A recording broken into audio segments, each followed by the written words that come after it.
Olá pessoal, nós estamos dando continuidade, né, esse isolamento social que tanto nos clamam para tentar seguir, e no meio disso tudo nos vemos agora mais uma vez diante de uma polarização que já vivemos e foi tão desgastante em relação a quem está certo, quem está errado, né, qual é o melhor governante do nosso país. E agora, para variar, a nossa polarização está entre fica no isolamento ou sai do isolamento. Então, os conflitos parece que vão se estreitando, todo mundo querendo estar certo. E aí a gente sai um pouco desse plano, vamos falar da política no topo, né? A política feita de homens que querem implantar um modelo de governo, um modelo de economia, como as coisas devem se organizar, como o Estado deve gerir suas riquezas, seus recursos, como o Estado deve balizar a relação entre os homens, o que é certo, o que é errado. No meio disso tudo, cada um vai estar sempre buscando direcionar a forma de governar de acordo com as suas crenças. E isso é natural. Toda a história foi assim, todo o tempo é assim, em qualquer país do mundo. O nosso problema maior hoje é que a gente vem se deparando com um fato, escutem essa palavra, é um fato que o mundo começou a viver e foi se alastrando e hoje está em todo canto, em toda parte. No nosso país, temos uma estrutura muito deficitária, temos um ministro que há uma semana falou sobre colapso da saúde pública, colapso geral, na verdade, público e privado, e em contrapartida, em desalinhamento, tem um presidente que vai por outro rumo, que desconsidera, desconstrói todo o discurso do ministro e vai relevando. Tudo bem, pode ser numa tentativa de motivar, de as pessoas não se apavorarem, alguém pode usar isso como um argumento, contudo, isso é um pouco complicado quando você está lidando de vidas. Então, se você não dá a ênfase e a devida preocupação e atenção a uma causa como essa, você pode estar incorrendo num erro gravíssimo, que me parece que tudo indica que é o perfil do presidente. Sempre um presidente que está sempre em busca dos confrontos, das paranoias, das perseguições, das brigas com governos passados, da briga com a mídia, em busca sempre de um respaldo, de uma mídia que vá lá dar sustentação aos seus pensamentos, e em confronto com a mídia que resolve desconsiderar ou criticar o que ele fala. Diante disso, o presidente vai na contramão do que diz o ministro, independente do ministro, dia depois, pormenorizar um pouco o que disse no dia anterior, tentando relativizar, mas ainda percebemos um certo cuidado entre mudar a posição, porque o ministro da Saúde, um médico, não sei se está disposto a rasgar seu diploma em nome de uma questão política, de uma aposta na fé, na aposta do seu ego, na aposta da sua ideologia. Então a gente percebe que o ministro ainda tenta ficar ali um pouco tentando encontrar um meio termo disso tudo. Juntamente com isso, nós temos a Organização Mundial de Saúde e os especialistas oficiais, as vigilâncias sanitárias, enfim, os médicos que têm propriedade e que são as referências hoje, mesmo havendo algumas contradições de algum outro especialista, precisamos pelo menos seguir um meio. Então há um senso comum, esse é um ponto comum entre a grande maioria, de que realmente o vírus é muito grave. Então eu acho que nós devemos nos ater a isso hoje. Toda e qualquer indicação para nós sairmos dessa determinação é arriscado. E isso não é uma questão de crença, não é uma questão de ideologia.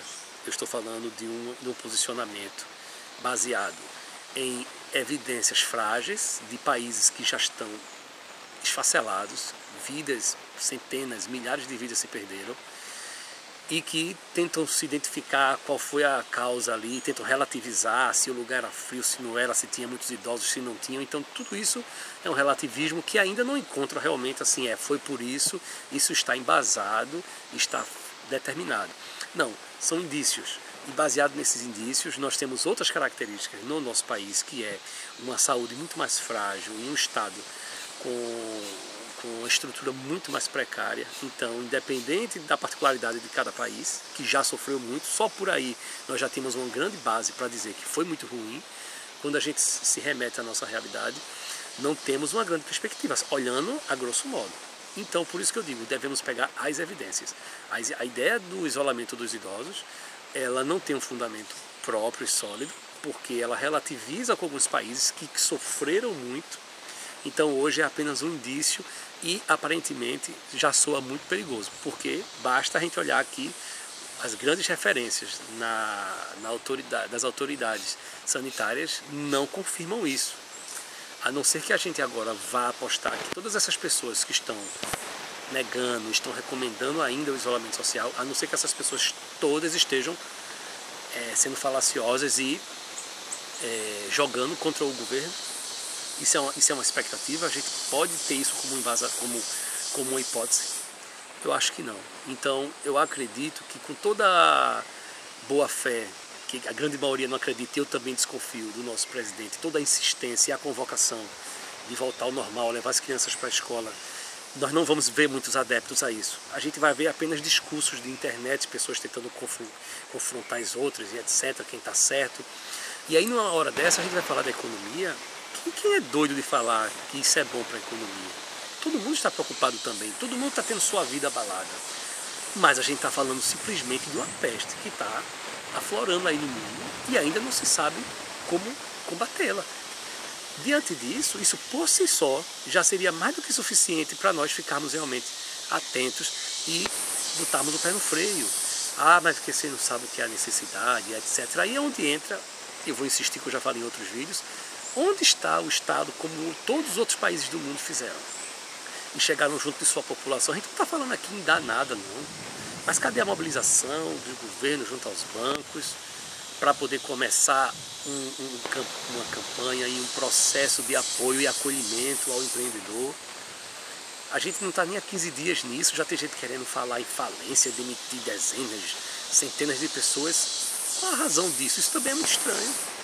Então, nós preferimos ir hoje pelo caminho da observação e da calma. O governo precisa agir, ele ainda falou, mas a gente não está vendo isso acontecer, em detrimento de todo mundo que fez diferente. Então, diante disso hoje, nós, em busca de proteger a saúde dos nossos familiares e dos nossos entes e da comunidade toda, a gente, com muita dor, se mantém nesse isolamento social, com nossos estresses, controlando nossas ansiedades, tentando pensar no que fazer, mas é em prol da nossa vida e da vida dos outros. Quando a gente vê uma pessoa que a gente gosta, imaginar uma doença chegando naquela pessoa, não há uma compreensão, a gente não consegue estender esse pensamento muito e pensar como fazer em relação a isso. É doloroso demais. E aí todo discurso que possa vir sobre a economia, perto disso, se é para fazer uma comparação, não fica justo. Eu acho que essas comparações nunca vão ser muito equilibradas, porque entre a vida e a economia é sempre muito difícil. Agora o que a gente precisa fazer é conciliar. As coisas não precisam se conflitar. Cada uma é cada uma não existe sem a outra, mas ainda assim há vida. Então nós devemos esperar hoje as evidências das autoridades sanitárias. Isso é o que vai dar o grande respaldo à população. Fora disso, tudo mais é retórica, é um agito político. É muito cedo para falar, isso é uma histeria da economia. Nós precisamos que o governo comece a fazer mais. O presidente precisa trazer para a gente mais um alento, uma força, uma tranquilidade para a população e não amedrontar. Falar que vocês vão morrer de fome, que não vai ter mais nada para ninguém. Por que isso? Nós estamos, na verdade, no isolamento social, porém ainda é parcial. Mercados estão abertos, a indústria de alimentos continua produzindo, a aviação continua funcionando, os hospitais, graças a Deus, as polícias, enfim, restaurantes se reinventando, fazendo entrega, todo mundo tentando dar um jeito de se segurar. E agora, por causa de 10, 15 dias, as pessoas querendo falar em fim de mundo, falar em morrer de fome, que não vai haver nada, que vão começar a saquear os supermercados. Isso que é um discurso falacioso, que não há embasamento ainda empírico, evidente, não há. Tudo é apenas um clichê, é apenas uma expressão para causar pavor e para sobressair no discurso. e para dizer assim, realmente a vida é muito importante. Todo mundo está com dificuldade. Agora, nós precisamos de um respaldo de que esse vírus aí, ele consegue ser combatido e que a gente pode voltar à vida em segurança. Qual o preço da nossa vida? Será possível que a gente não consegue olhar isso?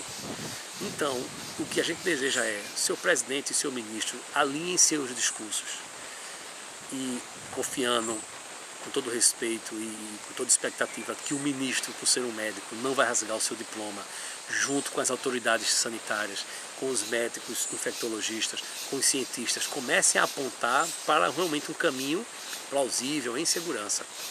Fora disso, gente, não adianta. E o que eu tenho visto é essa polarização que está mais uma vez estragando as relações, cansando as redes sociais, pessoas aí falando um monte de coisa, outras vão lá e criticam, todo mundo querendo estar certo. É exatamente o jogo da vida, que é realmente onde se faz a política. Por isso a gente sabe que a política, muitos podem não gostar, mas é realmente nela onde as coisas tendem a se resolver, através das discussões, do embasamento, das representações. Por isso que todo aquele que vem, e o autoritarismo ele vai ser sempre muito condenado, né? O ditador, por causa disso, porque ele não vai abrir o debate, ele não vai, ainda bem que existem as instituições. Há poucos dias nós fomos gritar pelo fim do STF e pelo fim do Congresso. Deus nos livre. Ainda bem que há um STF com todo o seu defeito, um Congresso com todo o seu defeito, mas ele consegue balizar as relações e consegue dizer assim, opa, decisões monocráticas, decisões personalizadas, baseadas apenas em um critério único, em detrimento da opinião de milhares e milhares de pessoas, isso não vai acontecer. Então, eu lamento dizer isso, mas nós devemos desconsiderar todo e qualquer discurso falacioso, tendencioso, precipitado do nosso presidente. Com boa intenção ou não vou arriscar, mas a princípio precipitado e a princípio muito arriscado para nós que estamos aqui do lado de fora. Então, vamos começar a pensar nisso. O embasamento é o que vai nos salvar. Nós estamos esperando que o ministro da Saúde, juntamente com o seu corpo técnico, juntamente com toda a comunidade científica, aponta. Fora disso, gente, a gente realmente consegue ficar até pasmo quando eu, num momento como esse, começo a pensar na minha conta bancária, que é lógico que a vida prática me obriga a isso. Mas se alguém me diz que se eu for por aquele caminho, eu posso botar em risco toda a minha família, o que adianta? É porque nós nunca pensávamos viver uma situação dessa. Então ainda me parece que falar de vida hoje parece ser muito fantasioso, romântico. E quando você fala da vida prática, é responsabilidade, aí a gente se sente bem, né, dizendo, e a roda da economia, e como vai ficar as contas que não param de chegar. E é por isso que o homem é aí onde ele tem que se reinventar.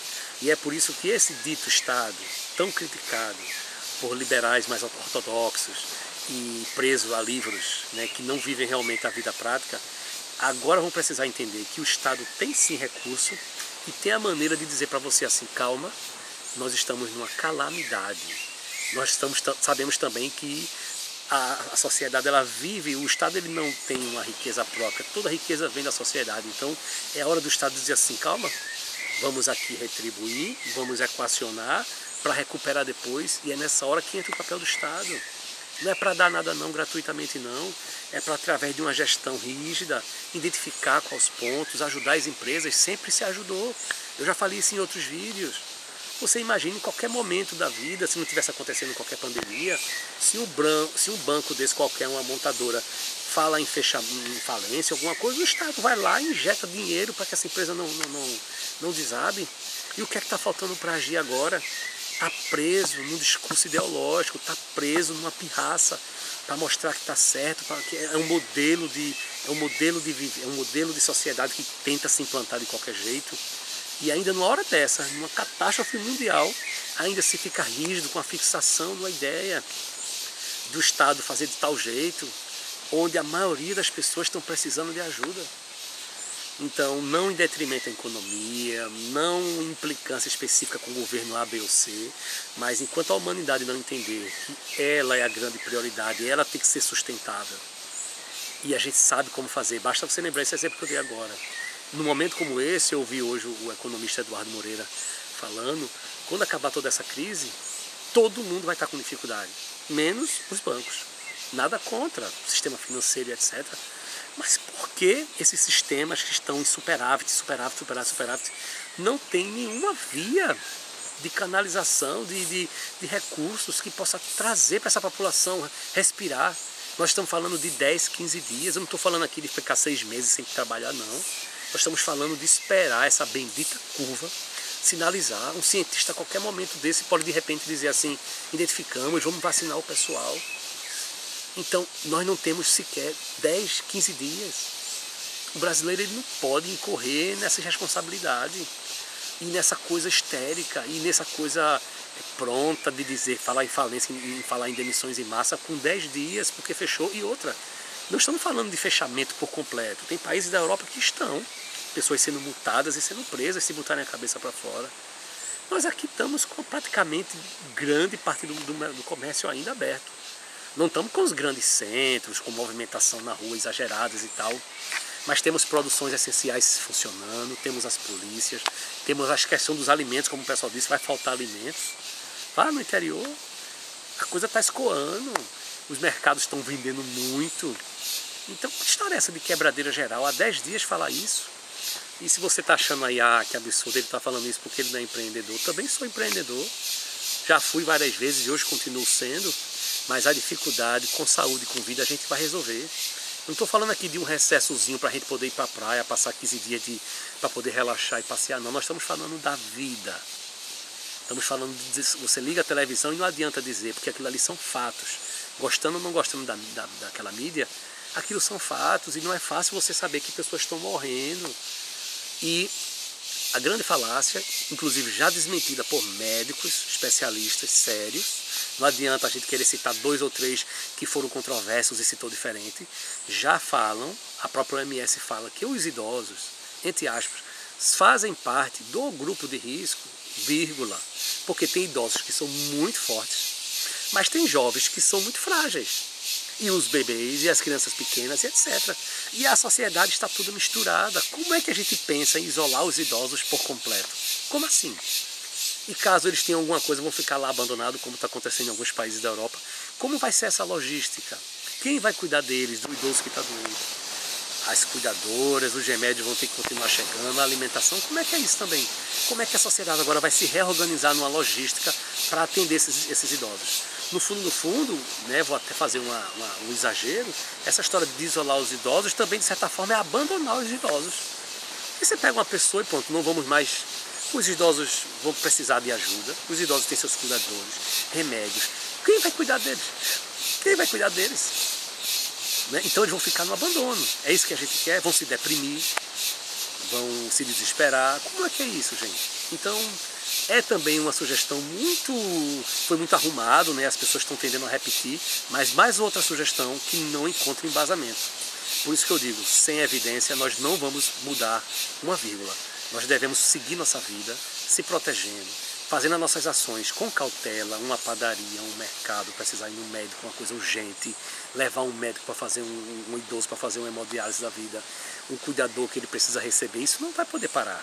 Agora, aqueles comerciantes de ponta do dia a dia ali, há de se pressionar, há de se provocar, ao invés de vocês ficarem dizendo, é isso aí, vamos voltar, não sei o que, para correr risco, para daqui a um tempo você realmente se arrepender de uma atitude como essa, enquanto nem o poder público, nem o privado tem uma resposta, tem segurança para você, e quando você estiver lá doente, você vai ficar só para a história, você vai deixar o seu salão de beleza lá para os seus filhos cuidar, você vai deixar seu mercadinho, você vai deixar sua oficina, enfim, não faz sentido.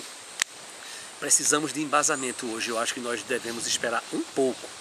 Por isso que nessa primeira semana a gente já está esperando novos pronunciamentos que sinalizem para pequenas retomadas. É a nossa expectativa, ninguém está gostando do que está vivendo. O sofrimento é muito grande, o estresse, a ansiedade está acabando com todo mundo.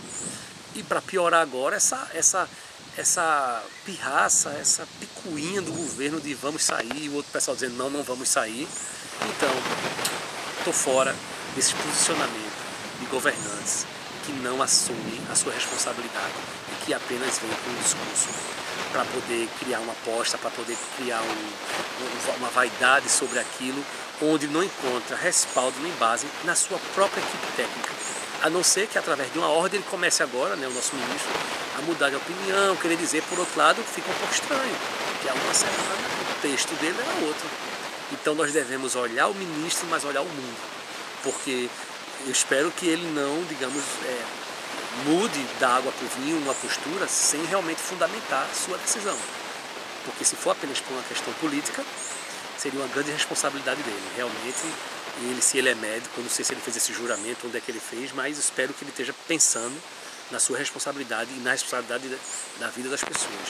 Vamos ficar atento a todo o mundo e ao que os nossos governantes também estão sinalizando, que também vamos cobrar para eles. Esperamos que essas decisões dele tenham o mesmo embasamento que a gente está falando, da OMS, das vigilâncias sanitárias, e é isso que vale.